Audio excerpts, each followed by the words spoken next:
What if a billionaire had 90 days to find a wife, or lose everything his father left behind? And what if the woman who agreed to save him was the one person who refused to fall for him? Henry Whitmore never wanted love. He wanted legacy, control, silence. But when his late father's will demands marriage before his 50th birthday or forfeiture of the company, Henry is forced into the one arrangement he swore he'd never make. Enter Clara Monroe, a quiet designer with nothing to prove and everything to protect. She doesn't want fame. She doesn't want his money. She just wants a chance to build something of her own, far from the spotlight. But what begins as a contract soon blurs into something neither of them expected. Stolen glances, quiet confessions, a truth neither one is ready to admit. Is it still pretending? If it starts to feel real, and what happens when old betrayals rise, threatening to break them before they ever begin? If you've ever believed that the deepest love stories begin with doubt, not desire, then this one is for you. Like this video, share it with someone who still believes in second chances, and subscribe to Shining Stories, where real love speaks quietly, but leaves a mark that never fades. Now, let's begin. The rain hadn't let up for hours. It drummed steadily on the wide windows of the Whitmore & Coast Tower, a rhythmic reminder that time was slipping through Henry Whitmore's fingers. The city of Asheville, wrapped in gray mist, blurred beneath the glass. But Henry wasn't looking at it. His eyes were fixed on a single sheet of paper in front of him. The ink had long dried, but its weight pressed on him more heavily than anything he had built in his 25 years as CEO.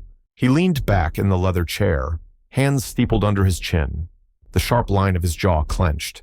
His silver hair, usually neat, was slightly tousled, unusual for a man known for control.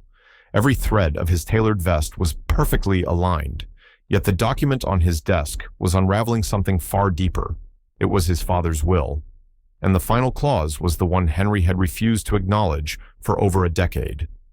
Should my son, Henry Caldwell Whitmore, remain unmarried past his 50th birthday, the primary controlling shares of Whitmore & Co.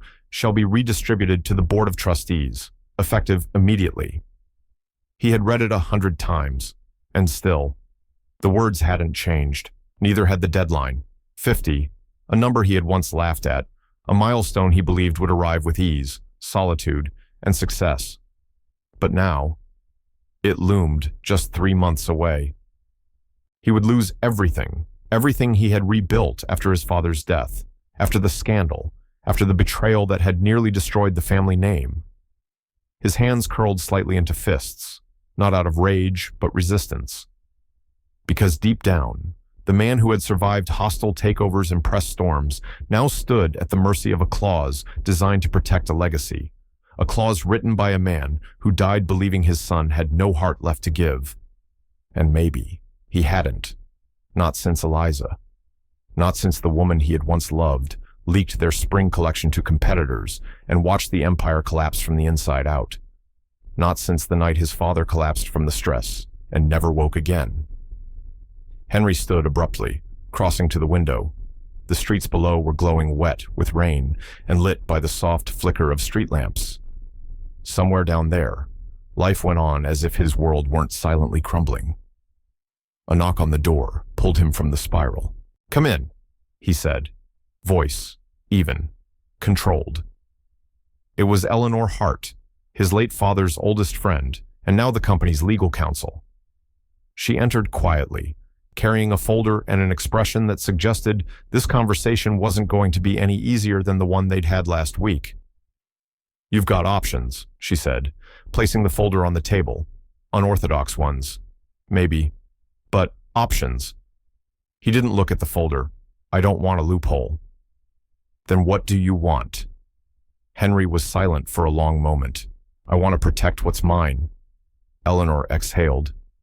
"Then you need a wife, or someone who can play the part well enough at least until the board settles down." He gave a humorless chuckle. "A marriage for show. That's what it's come to." Eleanor met his gaze. "Henry, the board is circling. They think you're emotionally unavailable, isolated. If you don't settle this before your birthday, they'll move in, and you know who's behind that push." He did. Raymond Calder, a board member with old money and even older grudges. He had always resented the Whitmore legacy, always whispered that Henry was too cold, too calculating to lead. And now, Raymond had proof, a man who had never married, never even dated publicly since the scandal. Now on the verge of losing the company, not because of poor leadership, but because of the ghost of a promise to a dying father. Henry returned to his desk and opened the folder. Inside were profiles, women, candidates, all carefully selected, socialites, PR managers, heiresses with something to gain. He closed it without reading past the first page. "Find me someone who doesn't care about money," he said quietly. "Someone who won't ask questions." Eleanor raised a brow. "That narrows it down. Then start there." She left without further comment. Henry leaned forward, elbows on the desk, and let his hands fall to the document once more. The will didn't ask him to fall in love. It asked him to marry. There was a difference, a significant one. But what it hadn't accounted for, what he hadn't accounted for, was that maybe, just maybe, some parts of his heart weren't as locked away as he believed. And in 3 months, he would find out whether that mattered, or whether it was already too late. Henry Whitmore hadn't spoken much during them. He had buried himself in the mechanics of the company meetings, reports, budget sheets, anything to drown out the silent countdown in his mind. But on the 4th evening, just as the sky dipped into a muted amber hue over Asheville, Eleanor called. "I found someone," she said without preamble. "You're not going to like this, but you'll want to hear it." Henry raised an eyebrow. "That's an unusual way to start a pitch. She's not from any of the circles you'd expect. She's not wealthy. She's not connected to the media. She has no interest in playing the part of a billionaire's bride. Then why would she agree to it? She has a debt and a story." Henry exhaled, letting the pause stretch. "Bring her in. She'll be at your office in 20 minutes. When the call ended, he stood by the window again, watching the city blur into golden gray. He didn't know what he expected: a woman in pearls and posture, someone trained in the art of charm and calculated seduction.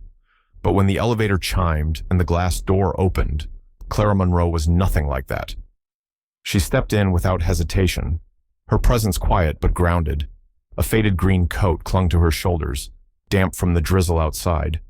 Her boots were worn but clean. Her dark auburn hair was pulled into a low twist, a few strands escaping to frame her face. She looked around the room briefly, not to admire the luxury, but as if mapping exits. Henry stood, motionless. She turned her eyes to him, calm, observant, unshaken. "You're Henry Whitmore."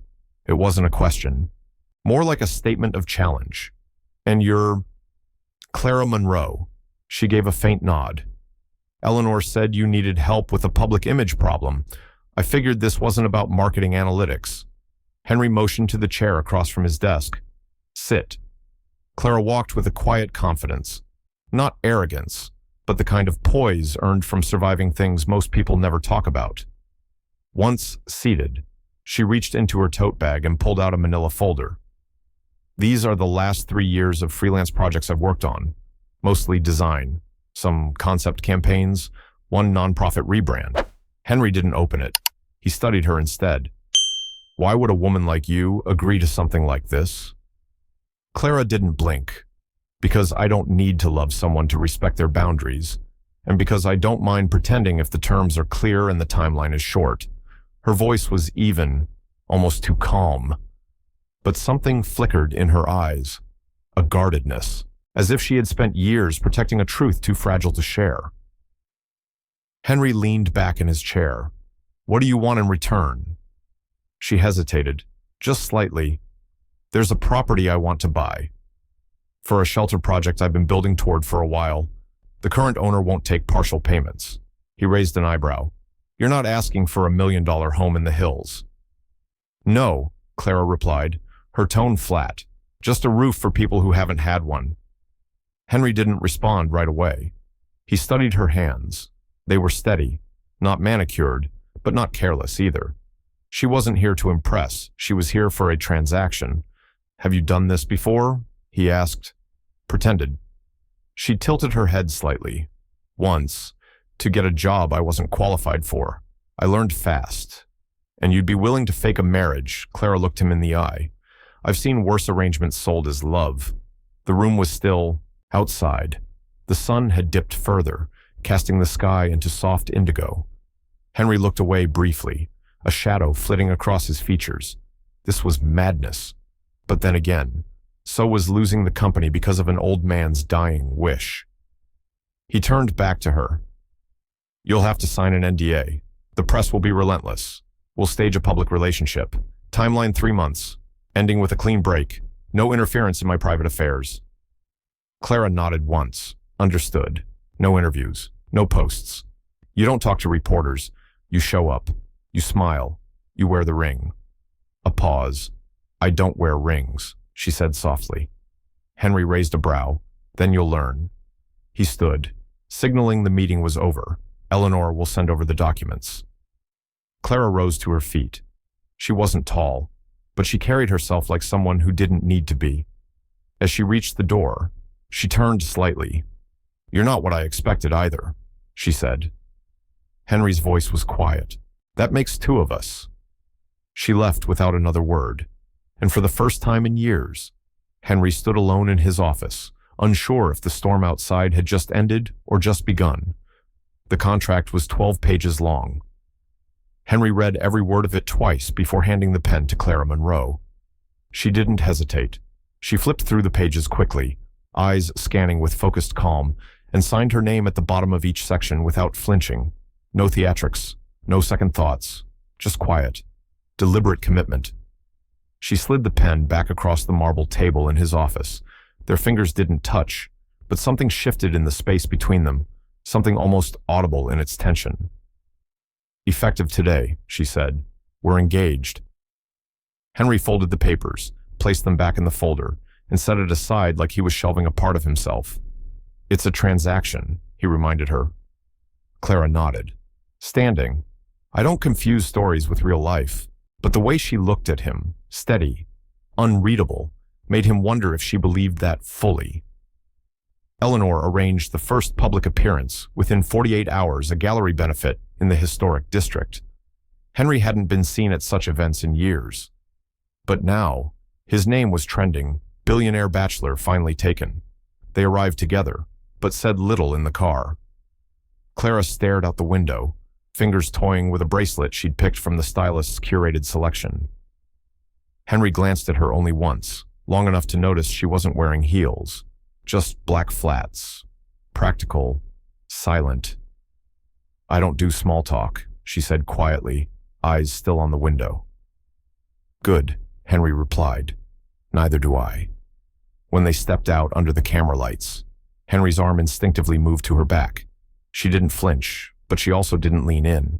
The photographers shouted, the flashes popped like thunder, and somewhere between the shutter clicks, Clara turned her head toward him and whispered, You don't smile much, do you? Henry smirked, eyes forward. I smile when it matters. The evening passed in curated introductions and polite nods. Clara didn't try to charm.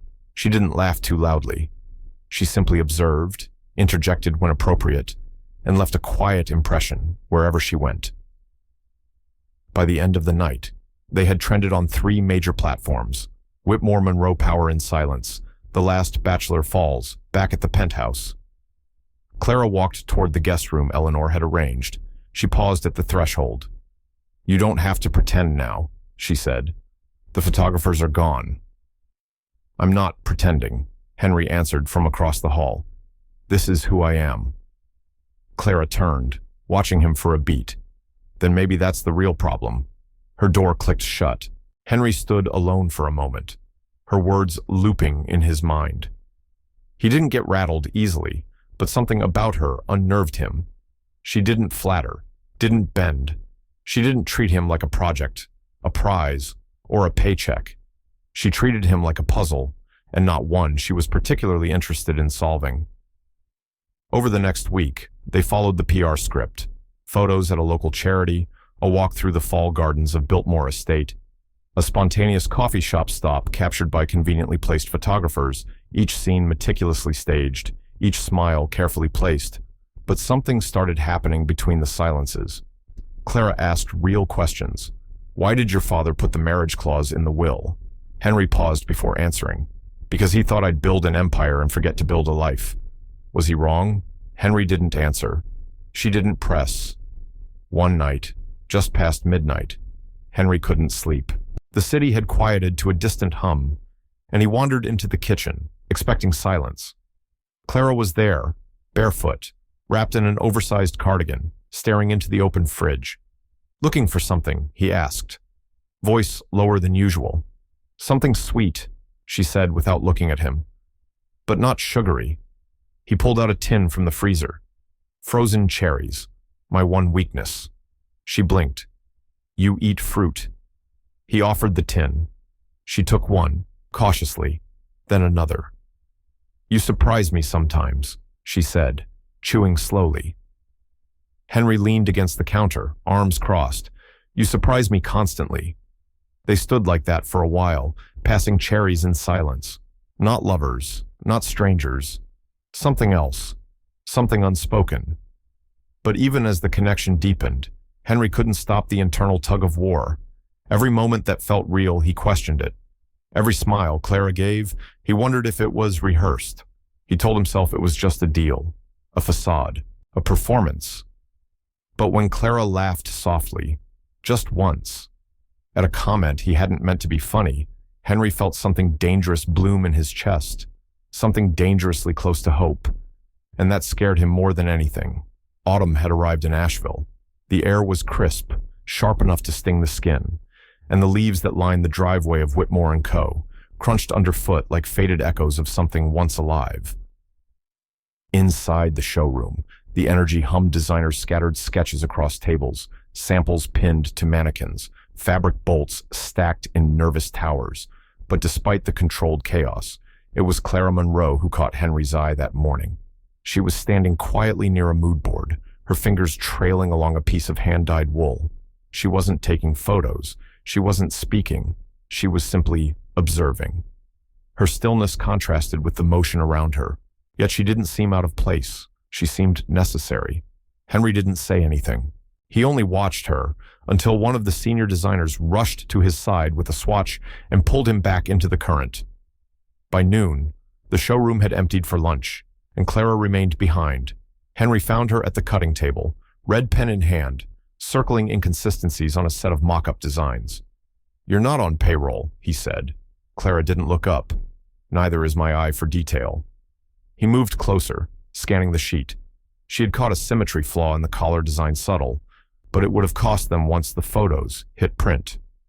I studied architecture for a year, she said casually, sensing his question, before I realized I hated concrete and liked fabric better. Henry folded his arms, leaning against the table. You never mentioned that. You never asked.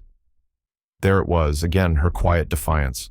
Not rebellion, not resistance, but a refusal to be cornered. What else haven't you told me? Clara finally looked at him.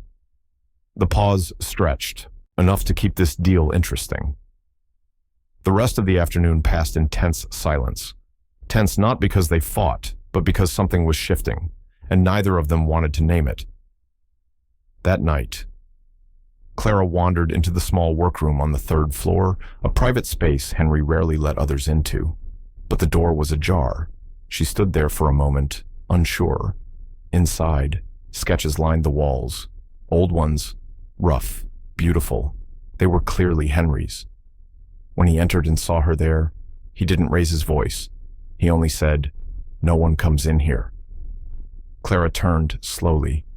"You drew all of these I used to," he said quietly. Before what? He didn't answer right away. His voice dropped a register. Before people started stealing what I created. Her gaze softened. "I'm not here to steal from you." Henry met her eyes. "No, you're here to marry me. Temporarily." He turned away, but not fast enough to hide the flicker in his expression. Clara moved closer, carefully. "You think I have a motive, don't you? A beat. I have reasons," she said. "But that's not the same." The quiet returned, but it wasn't cold. This time, it felt like standing at the edge of something fragile. That weekend, They attended a private preview event in Charlotte. A new partnership was being announced, and the board expected Henry to make an appearance with Clara at his side. The moment they entered, whispers began. "She's too plain. She's hiding something. She doesn't belong here." Clara heard every word. She didn't react, but Henry did. During a speech, he reached for her hand. It was unscripted, unapproved, and completely off-brand. Her fingers curled slightly in surprise, but she didn't pull away. Later, when they were alone again, she asked, "Why did you do that?" Henry didn't answer right away. Then, with uncharacteristic softness, "Because they don't get to decide who belongs beside me." Clara stared at him, unsure of what to do with the emotion that rose so suddenly in her chest. Back in Asheville, the following morning brought a storm. Not rain, but an email. Anonymous, untraceable, a photo. Clara, standing at a street corner in Charleston 6 months ago, talking to a man with a face blurred out. The subject line read, "You don't know who you're marrying." Henry stared at the screen, then at the woman now living just down the hall. The doubt didn't strike like lightning. It arrived slowly, like a fog creeping under the door. It wasn't on the itinerary. Henry had told Clara they'd be heading to a vineyard in northern Asheville for a charity shoot. She didn't question it. She packed accordingly: simple clothes, boots, no press-ready dresses. But the car turned off the highway too early. The road narrowed, the forest thickened. Then the trees gave way to a vast clearing, where time seemed to have stopped. A wide field stretched toward a white-painted farmhouse, worn but standing. Its porch sagged slightly, windows weathered by years of rain and silence. Clara sat up straighter in the passenger seat.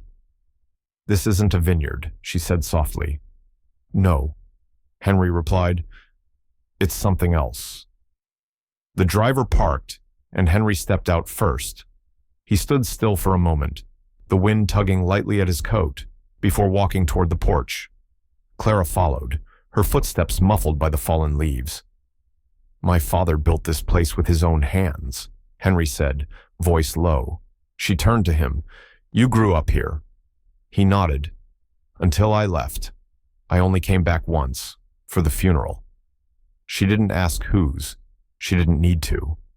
Inside, dust hung in the air like memory. The floor creaked underfoot, and Clara's fingers brushed along the edge of a piano covered in a white sheet. "Why bring me here?" she asked after a while. Henry stood by the fireplace, staring into ashes that hadn't been warm in years. "Because this is the one place no one pretends," he said. "There's nothing to perform here.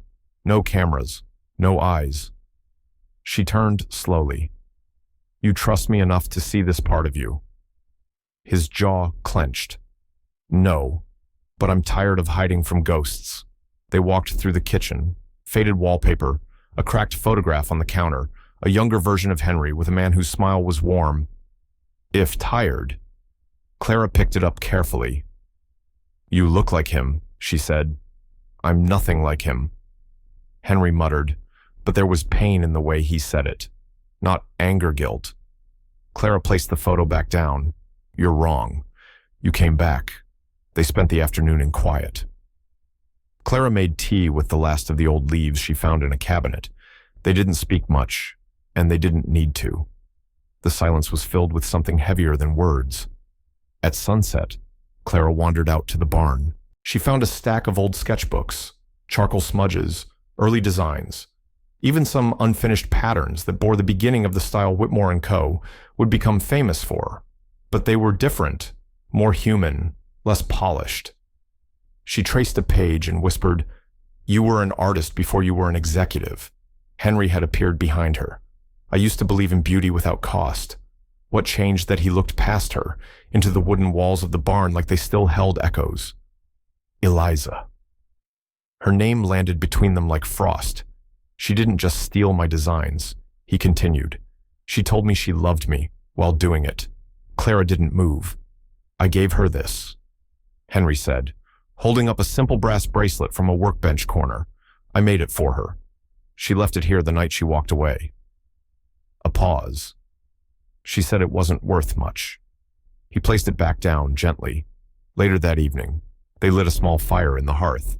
Clara sat on the rug, legs crossed, sipping her tea. Henry leaned against the wall, one hand in his pocket. "I used to think success meant control," he said. "Now, I'm not sure what it means." Clara looked at him, eyes soft. "Maybe it just means not letting the past define who you become." He met her gaze. For a moment, something settled between them, not quite warmth, not quite trust, but something like recognition. Then Clara said quietly, "There's something I haven't told you either." Henry tensed. Clara looked into the fire.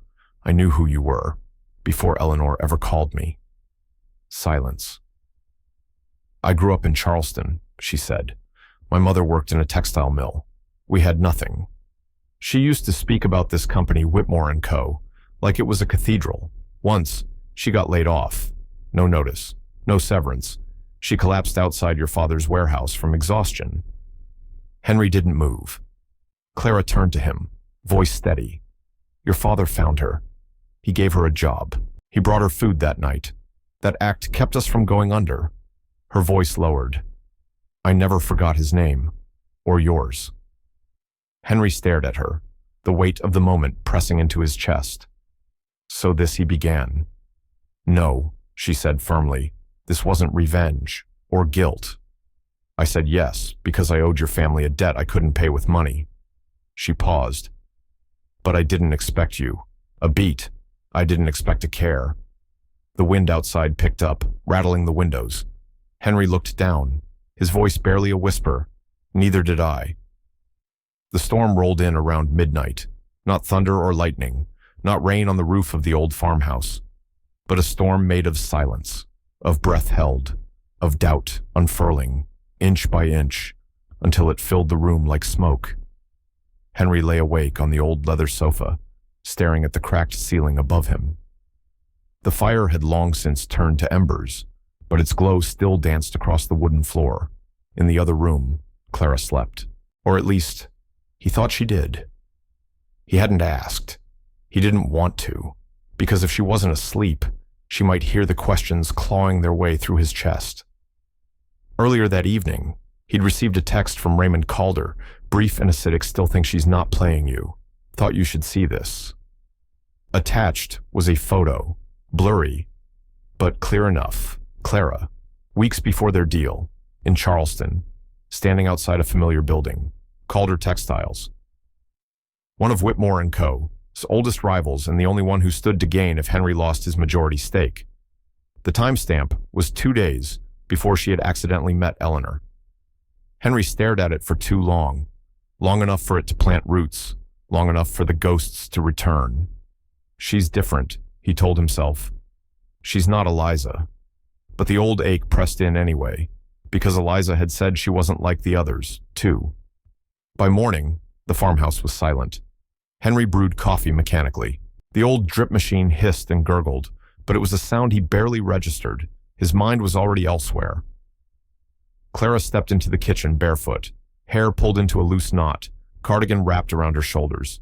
She looked soft, honest, which made it worse. She poured herself a cup and sat across from him without a word. For a few moments, they just drank in silence. Then Henry spoke, his voice low, tight. "You've been to Calder Textiles." Clara stilled, her fingers curled slightly around the ceramic mug. "Yes," she said finally. Henry's jaw clenched. "Before or after Eleanor called you, Clara met his eyes. Before." He exhaled slowly, not in relief, but in confirmation. "So you lied." "No," she said calmly. "I just didn't tell you everything. That's not how trust works." Her voice stayed steady. "Neither is pretending to know someone in 3 weeks."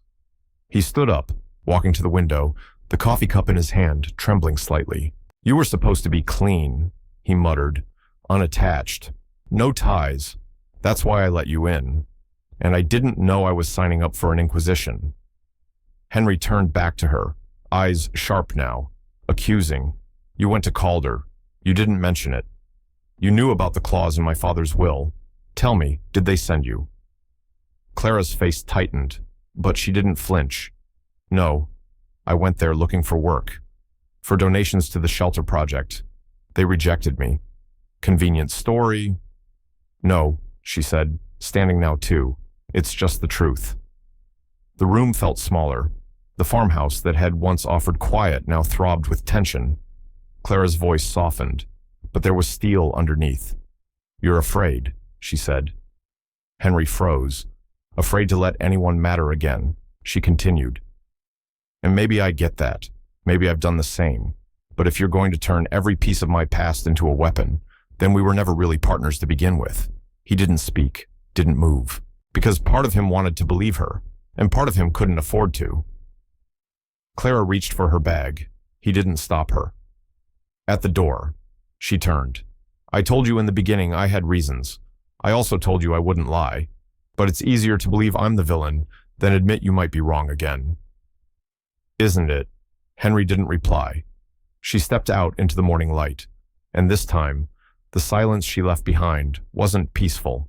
It was hollow. He stayed in the farmhouse alone for another day, maybe two. The hours blurred. Each corner of the house now felt like it had her fingerprints on it, the curve of her cup on the counter, the faint smell of her shampoo on the blanket she left folded on the chair. He walked into the barn once, stared at the old sketchbooks, then closed them again. He didn't draw. He didn't sleep much either, because every time he closed his eyes, he saw the way Clara looked at him before she left, not angry, not defensive, just tired. Tired of not being trusted. Tired of trying to prove she wasn't the enemy. And what if she wasn't? What if the only one sabotaging this was him? The days after Clara left passed like fog, thick, quiet, impossible to move through without getting lost in it.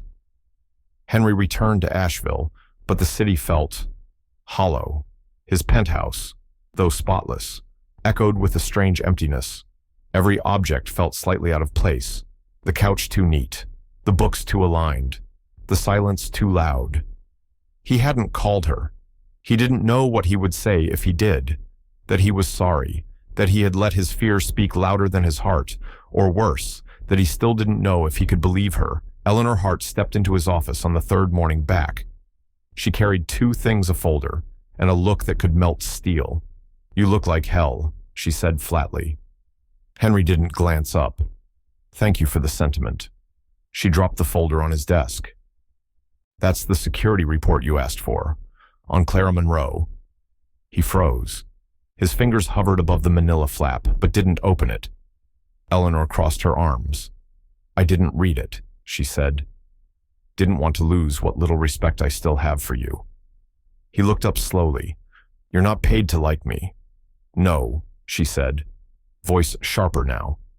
I'm paid to protect the company, but sometimes that means protecting you from yourself. Henry didn't respond. Eleanor sighed. The edge in her tone softened. Just slightly. You keep punishing the present for what the past did to you, she said. One day, there won't be anything left but empty rooms and regrets. She walked out without another word. The folder remained unopened. For now. Across town. Clara sat in a modest studio apartment she hadn't visited in months. The walls were bare. A lone plant leaned toward the window, reaching for sunlight that barely arrived. She had packed light when she left the farmhouse. 2 changes of clothes, her mother's bracelet, and one sketch Henry had accidentally left behind, a half-drawn coat design on craft paper. She didn't know why she kept it. Maybe because it reminded her that before he became cold, Henry had been an artist. Or maybe because, despite the pain, some part of her still believed in what they had begun to build. She got an email the next afternoon from the board, a reminder of the scheduled winter collection launch gala still set for next week. Her name was still on the guest list. So was her photograph. She stared at the screen, hand frozen over the trackpad. It would be easy to ignore it, walk away, pretend none of it had mattered. But something in her whispered, you don't get to disappear just because you're hurt. And so, Clara opened her notebook, turned to a blank page, began sketching, not for the company, not for Henry, not for anyone else, just for herself. Back in his office, Henry finally opened the folder. The report was detailed, cold, background, employment, Travel history, witness interviews, nothing scandalous, no payments from Calder, no connections to competitors, just one note near the end that made his pulse stumble.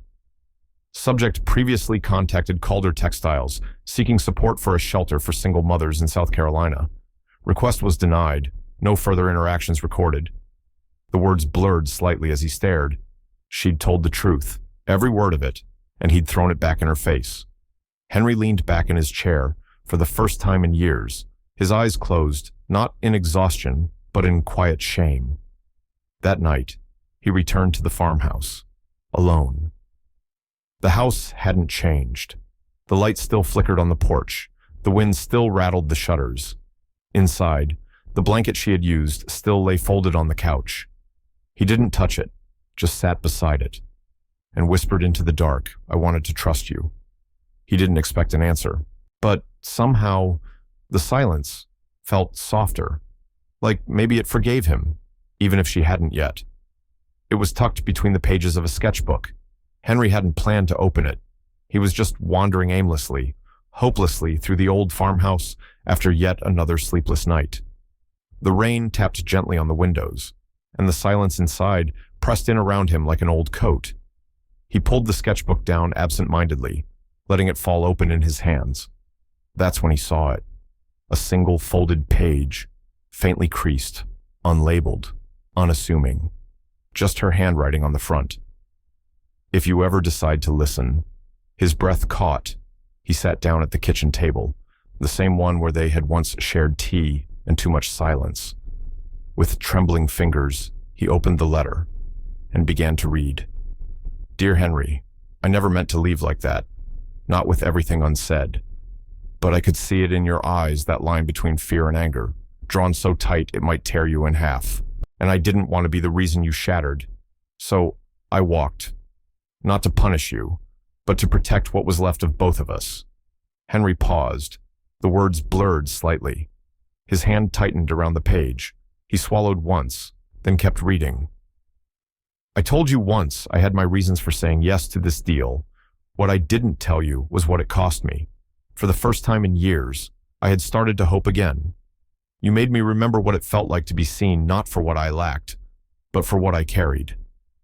I know trust is a difficult thing for you. I know someone before me broke something sacred, but I am not Eliza. I never wanted your company. I just wanted to matter to someone who had forgotten how to believe in mattering." He exhaled sharply, hand covering his mouth. He didn't realize he'd stopped breathing until then. "I didn't come to steal. I came because your father gave my mother a second chance. And I came because, maybe, in some impossible way, I thought I could give one to you, but you weren't ready. And maybe I wasn't either. Still, I want you to know this. I didn't lie. I didn't leave to hurt you. I left so that you could decide without noise, without pressure, without fear what you really want." At the bottom of the page, in smaller script, sometimes love isn't loud. Sometimes it waits in quiet places until someone is ready to come find it. Henry lowered the letter. The rain outside had stopped. The silence inside had changed. It no longer felt like emptiness. It felt like an invitation. That evening, Henry returned to the penthouse in Asheville. He didn't turn on the lights.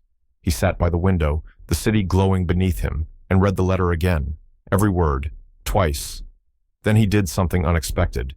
He picked up a pencil, pulled out the sketch pad, and began to draw, not a product, not a coat, not something for PR. He drew her hands, the way they had moved when she worked with fabric, the curve of her fingers, the steadiness they carried, and in the margins, without thinking, he wrote, "Come back." He emailed Eleanor the next morning, "Find her." He typed, "No press, no pressure, just ask her if she'd be willing to talk." Eleanor replied with one line, already on it. Henry sat back. For the first time in months, he felt like something inside him had shifted, not healed, not fixed, but willing. It started with a name, Clara's mother, Eva Monroe. Henry hadn't thought much about her before.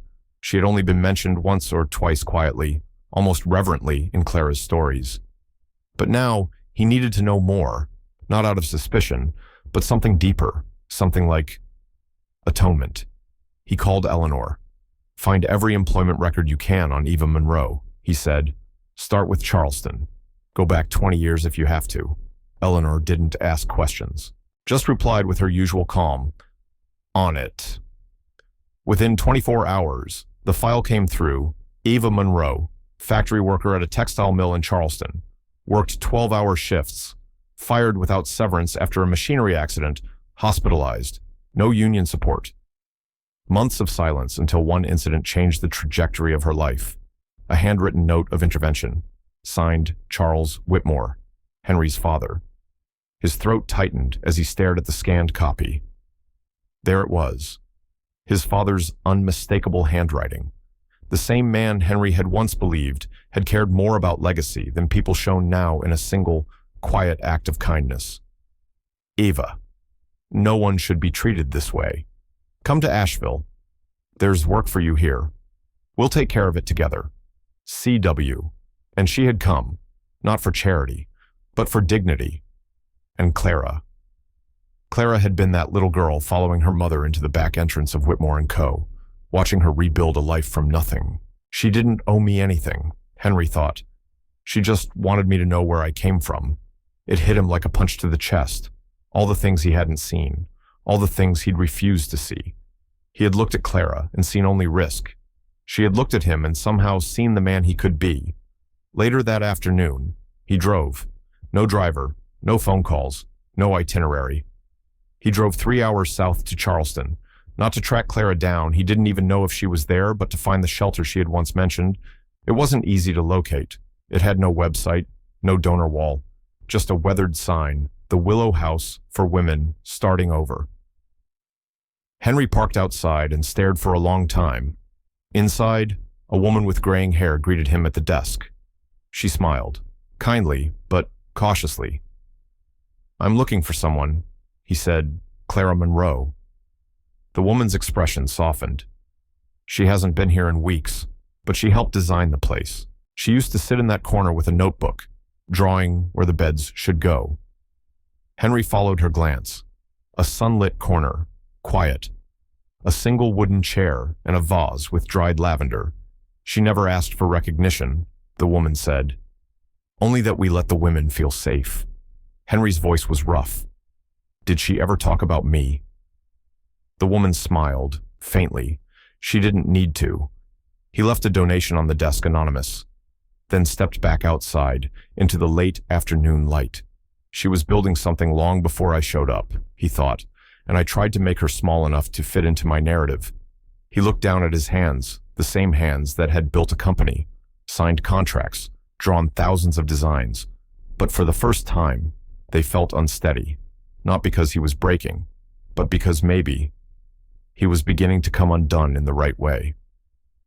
That night, Henry returned to the farmhouse once more.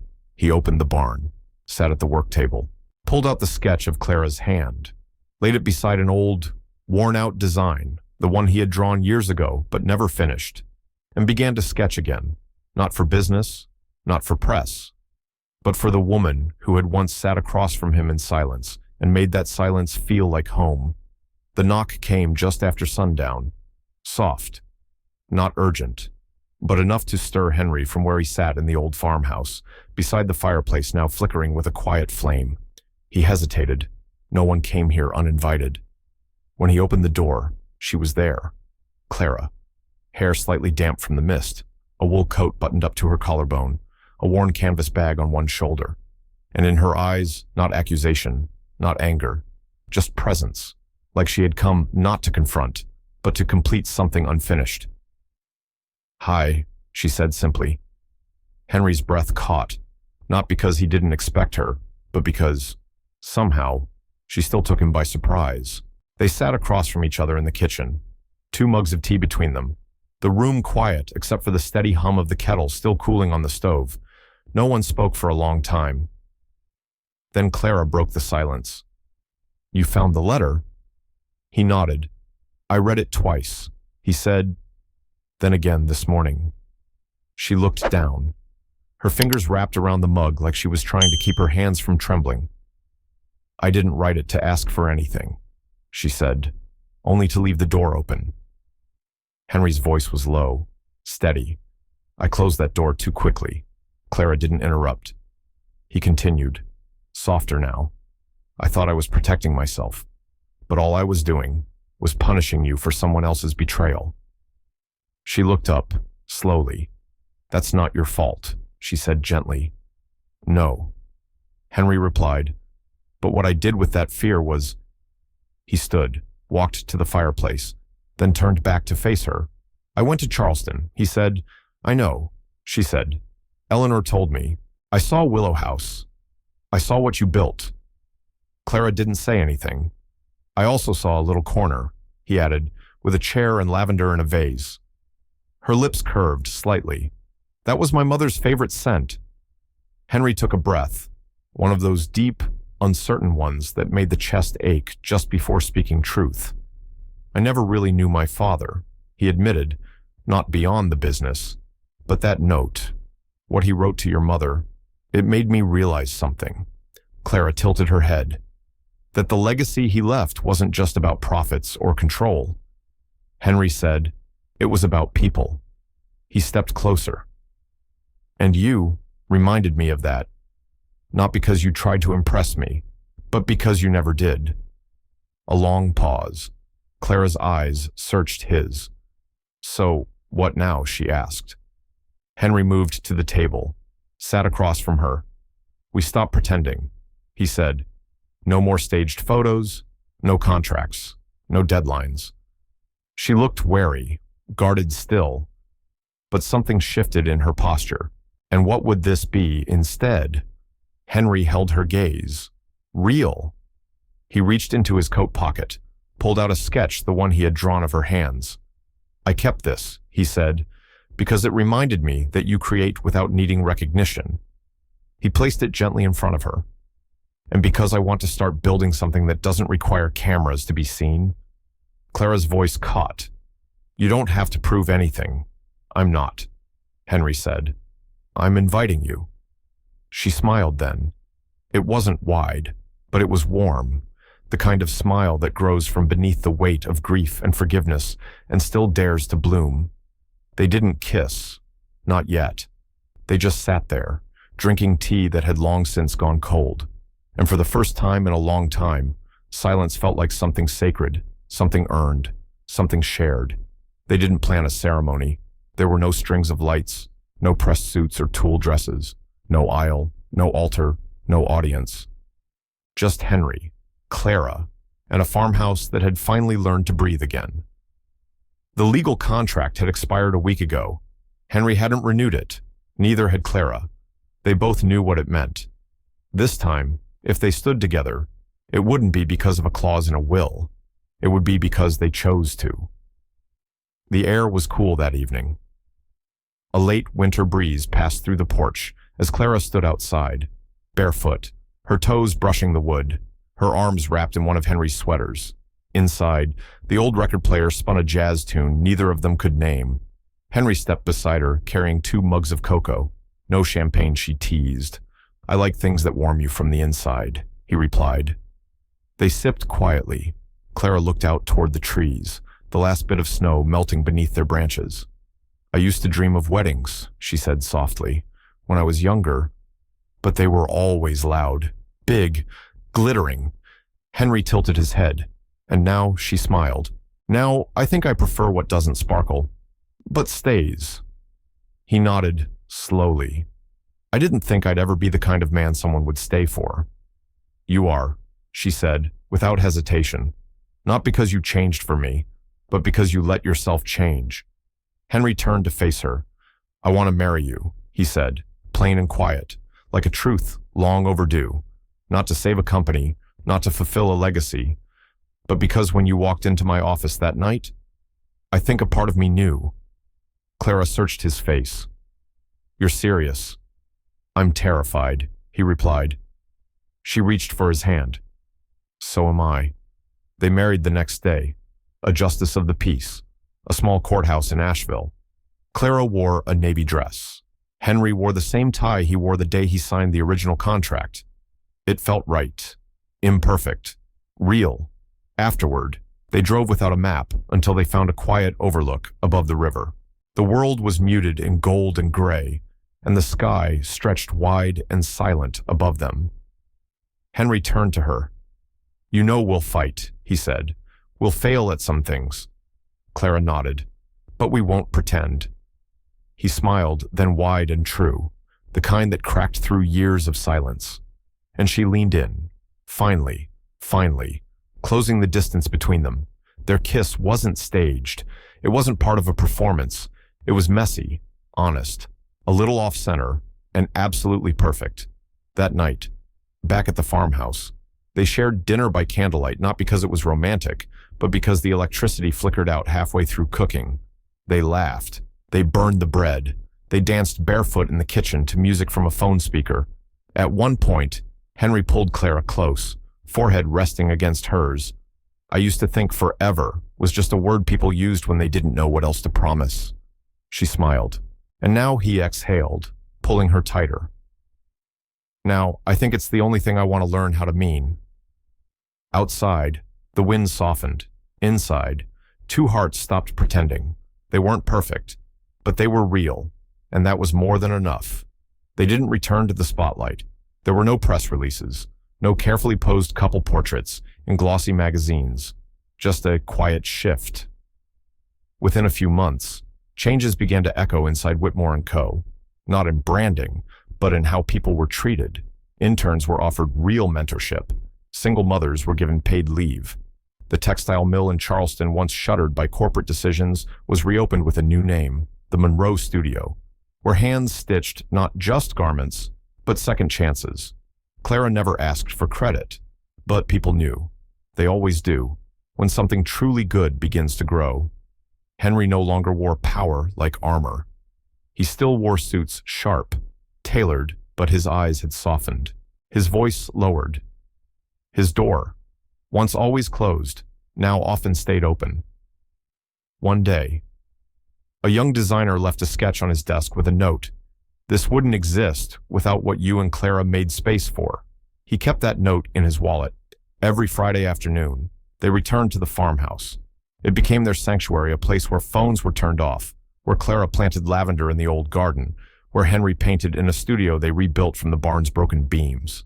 Sometimes, they said nothing for hours, and somehow, it felt like the deepest kind of conversation.